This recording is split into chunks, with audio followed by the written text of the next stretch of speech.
그리스도의 복음이 위로입니다 라는 제목으로 함께 말씀 나누겠습니다. 우리는 서로가 서로에게 여러 모양과 방법으로 위로해주기도 하고 받기도 하며 살아갑니다. 이때 중요한 것 중에 하나가 구심점입니다. 서로 간에 중심적 역할을 하는 생각이나 사상, 공감대가 중요하다는 의미입니다. 구심점이 없는 위로는 허황되거나 폭력적인 위로가 될 수 있습니다. 실제로 비슷한 경험, 같은 가치관을 구심점으로 삼을 때 위로해주고 또 위로받는 데 큰 도움이 됩니다. 그러한 의미에서 지금이 모두에게 끝이 보이지 않는 참 지치고 힘든 시기죠. 이러한 때에 교회 공동체가 이웃의 아픔을 돌아보고 위로해줄 수 있는 사랑의 공동체가 되면 좋겠습니다. 오늘 본문에서도 바울과 데살로니가 교회가 서로가 서로에게 위로가 되는 모습을 발견할 수 있습니다. 이들에게 하나의 구심점이 존재했기 때문입니다. 오늘 본문을 통해 그 구심점이 무엇인지, 그로 말미암은 참된 위로가 무엇인지 함께 살펴보길 원합니다. 그러면 여러분, 바울과 데살로니가 교회 사이에 존재했던 구심점은 무엇이었을까요? 바로 그리스도의 복음입니다. 우선 본문의 상황을 살펴보면 바울이 자신과 동역자들을 변호하는 상황입니다. 왜요? 데살로니가에 복음을 전하고 교회를 세웠지만 너무 빨리 떠나오게 됐기 때문입니다. 그리고 그로 인해 바울과 동역자들에 대한 오해가 생겼기 때문이에요. 그래서 바울은 데살로니가 교회를 향한 자신의 진심을 열심히 변호합니다. 그런데 이 내용을 들여다보면 단순히 변호의 내용뿐만 아니라 이들의 구심점이 무엇이었는지, 무엇이 이들에게 참된 위로였는지 발견할 수 있습니다. 이를 본문의 세 부분을 통해서 알아보도록 하겠습니다. 첫 번째로 2에서 5절입니다. 바울은 데살로니가에 복음을 전한 후 너무 일찍 떠나온 것이 마음에 쓰여서 동역자 중에 한 명인 디모데를 데살로니가로 파송합니다. 우리는 이것을 그냥 아무나 한 사람 보낸 것으로 생각할 수 있습니다. 하지만 바울과 디모데의 관계를 조금만 알아도 바울이 디모데를 보냈다는 사실이 얼마나 데살로니가 교회를 아꼈는지 알 수 있는 대목입니다. 바울에게 디모데가 어떤 존재였는가? 성경 몇 구절을 통해 보면 고린도전서 4장 17절, 내가 주 안에서 내 사랑하고 신실한 아들 디모데, 디모데전서 1장 2절, 믿음 안에서 참 아들 된 디모데, 디모데전서 1장 18절, 아들 디모데야, 디모데후서 1장 2절, 사랑하는 디모데라고 표현합니다. 정리해서 말하면 바울에게 디모데는 믿음 안에서 사랑하는 참 아들과 같은 존재입니다.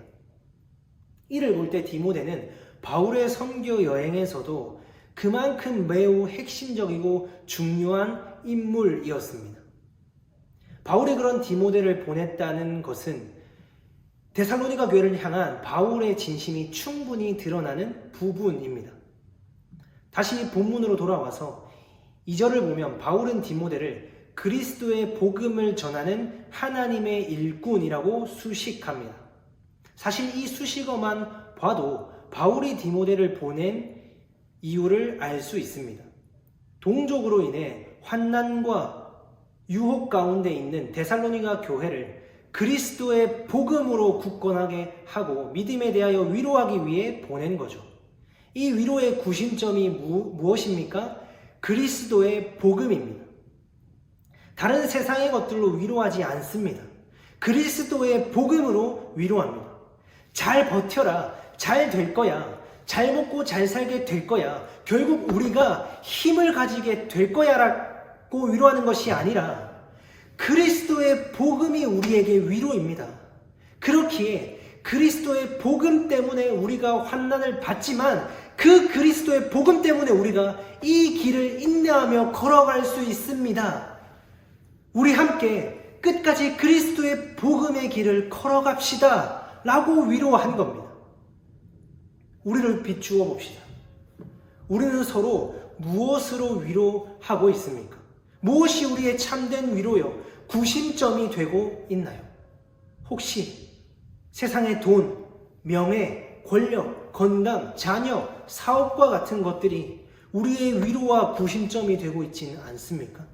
혹 그리스도의 복음은 막연하고 우리의 삶과는 상관없게 느껴지진 않나요? 부디 세상의 것으로 위로하지 않기를 바랍니다. 다른 세상의 것이 우리의 위로와 소망이 되지 않기를 바랍니다. 성도 간의 위로의 구심점이 그리스도의 복음이 되길 바랍니다. 그리스도의 복음이 세상은 줄 수 없는 참된 위로가 되길 바랍니다. 그러기 위하여 하나님께서 삶과 말씀을 통해서 우리가 위로로 삼던 이 땅의 것들을 박살내시길 바랍니다. 그리고 예수 그리스도를 눈으로 보고 귀로 듣고 실제로 경험하고 깨달아 누리게 하시길 바랍니다. 두 번째로 6에서 7절입니다. 데살로니가에 간 디모데가 돌아왔습니다. 그리고 데살로니가 교회에 대한 소식을 알려주죠.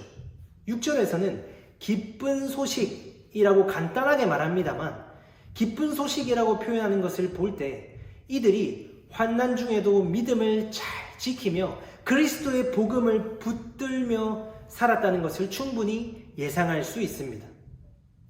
7절에서는 이것이 바울에게 위로가 됐다고 말합니다. 이때 역시 이들의 구심점은 그리스도의 복음입니다. 데살로니가 성도들이 환난 중에도 그리스도의 복음으로 믿음의 길을 잘 걸어가고 있다는 그 사실이 바울에게 참된 위로가 됐다는 말입니다. 참으로 전하는 자의 마음이 이런 것이 아닌가 싶습니다. 제가 여러분에게 그리스도의 복음을 전하면서도 훗날 여러분으로 하여금 들려지길 원하는 소식은 잘 먹고 잘 산다더라, 사업 성공했다더라, 자녀가 좋은 대학에 갔다더라, 고위직에 올랐다더라가 아닙니다. 오직 하나, 힘겨운 가운데서도 그리스도의 복음 붙들고 산다더라, 그리스도의 복음 안에서 거하며 그것을 증거하고 자랑하며 산다더라는 소식을 듣고 싶습니다. 여러분, 물론 저를 위해서 그리스도의 복음으로 위로를 받아보려고 할 필요는 없습니다. 그럴 수도 없고요. 만일 하나님께서 여러분에게 그리스도의 복음을 보게 하시고 듣게 하시고 깨닫게 하신다면 그것은 저를 위함도 아니고 어느 누구를 위함도 아닙니다. 바로 여러분을 살리시기 위함입니다. 물론 그리스도의 복음을 믿으며 사는 인생은 힘들고 아프고 꺾이는 고난의 길일 겁니다. 그럼에도 전하는 자로 선 제가 간절히 간구하옵기는 하나님께서 여러분에게 유일하고 참된 위로인 그리스도의 복음을 깨닫게 하시길 바랍니다. 세 번째로 10절입니다. 바울이 데살로니가 교회를 위해 주야로 심히 간구한다고 합니다.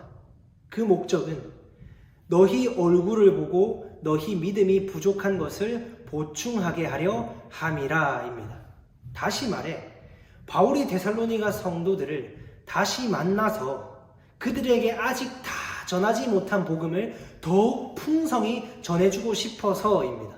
이때도 두말할 것도 없이 구심점은 그리스도의 복음입니다.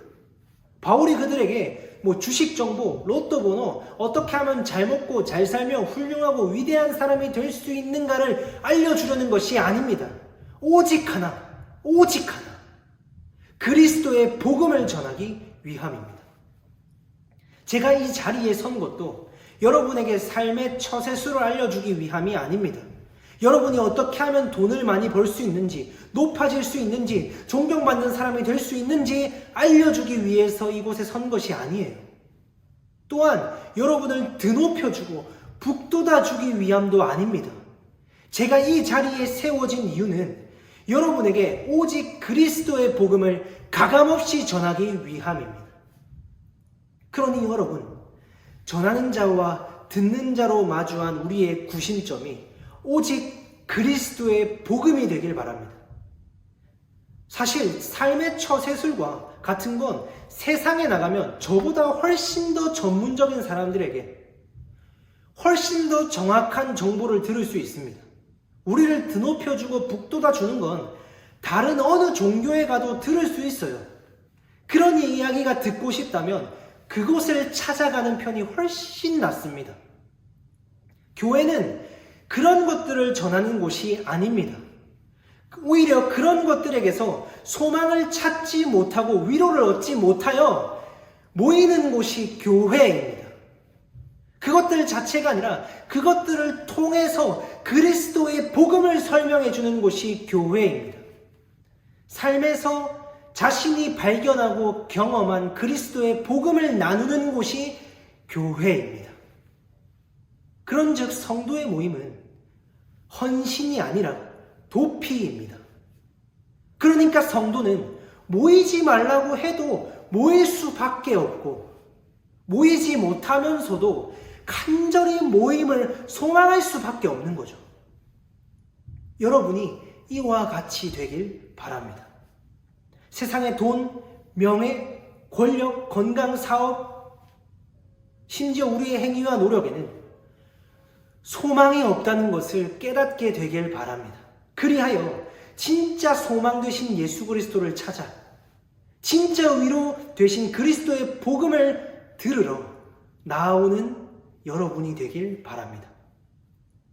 마지막으로 한 가지만 더 살펴봅시다. 그럼 도대체 그리스도의 복음이 무엇인가입니다. 저는 예전에 이것이 늘 의문이었어요.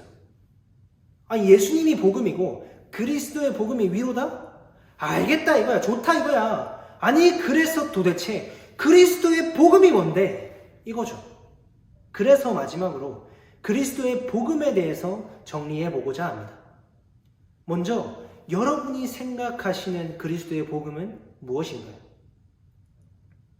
그리스도의 복음을 간단하게 정리하면 이렇습니다. 오직 예수님과 예수님께서 행하신 일입니다. 뭐라고요? 오직 예수님과 예수님께서 행하신 일입니다. 오직 예수님께서 우리에게 베푸신 은혜와 사랑만이 복음이라는 말입니다. 하나님께서는 이것을 우리의 삶의 모든 영역, 우리가 경험하는 모든 관계와 문제, 그리고 피조세계와 신앙생활을 통해서 설명하십니다. 저희의 신앙생활을 통해서 잠시 살펴볼까요? 우리가 헌금과 기도를 드리고 섬김과 봉사를 열심히 하죠. 그런데 사실 그 신앙생활이 그 자체를 얼만큼 열심히, 얼마나 많이, 어떻게 했느냐가 초점이 아닙니다. 그럼 무엇이 초점일까요? 11조를 드리면서 우리를 위하여 처음 것으로 드려지신 예수 그리스도, 감사헌금을 드리면서 우리를 위하여 화목제물로 드려지신 예수 그리스도, 기도를 하면서도 여전히 무엇을 기도해야 할지 알지 못한 채 우리의 돈, 인기, 건강, 사업을 위해 기도하는 우리를 위하여 하나님의 보좌 우편에서 탄식하며 중보하여 기도하고 계시는 예수 그리스도, 섬기면서도 진정으로 섬기러 오셔서 자신의 목숨을 대속물로 내어주신 예수 그리스도, 이렇게 그분의 은혜와 사랑을 발견하고 깨달아 누리는 것이 우리 신앙생활의 초점입니다. 그것이 복음입니다. 그런즉 여러분, 우리의 신앙생활과 모든 관계와 문제를 통해 우리가 무엇을 얼마나 어떻게 했는지에 초점을 맞추지 않길 바랍니다. 그 모든 것들을 통해서 우리의 유일한 복음이신 예수 그리스도를 발견하고 그 은혜와 사랑에 감사와 찬송을 드리는 우리의 삶이 되길 바랍니다. 그러나 우리로서는 끝까지 나의 행위와 가치를 붙들려고 할 것이기에 부디 하나님께서 우리가 위로 삼고 살아가는 이 땅의 모든 것들, 그리고 나의 행위로 말미암은 그 보람과 만족을 허무시고 거두어 가시길 바랍니다. 그리하여 마침내 예수 그리스도를 보게 하시고 오직 예수만이 우리의 위로자 되심을 깨달아 누리게 하시길 바랍니다. 말씀 맺겠습니다. 여러분, 예수 그리스도가 우리의 유일한 복음입니다. 그리스도의 복음이 우리의 참된 위로입니다. 그리스도의 복음이 성도의 구심점입니다. 이 사실이 우리에게 진정으로 다가왔으면 좋겠습니다. 이 사실이 진짜 위로요 복음으로 깨달아졌으면 좋겠습니다.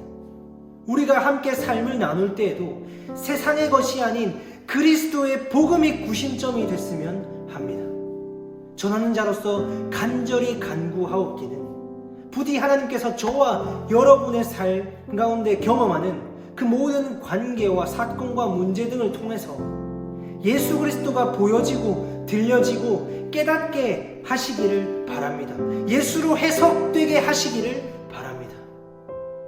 예수 그리스도가 세상 그 무엇과도 비교할 수 없는 진짜 복음이시며 참된 위로라는 것을 깨달아 누리게 하시길 바랍니다. 그리하여 우리가 그리스도의 복음으로 위로를 받고 그리스도의 복음으로 말미암아 서로 위로하는 공동체가 되게 하시기를 바랍니다. 기도하겠습니다. 하나님 아버지, 이렇게 복된 날을 허락하여 주시고 우리가 함께 모여 하나님의 말씀을 듣게 하시며 참으로 감사합니다.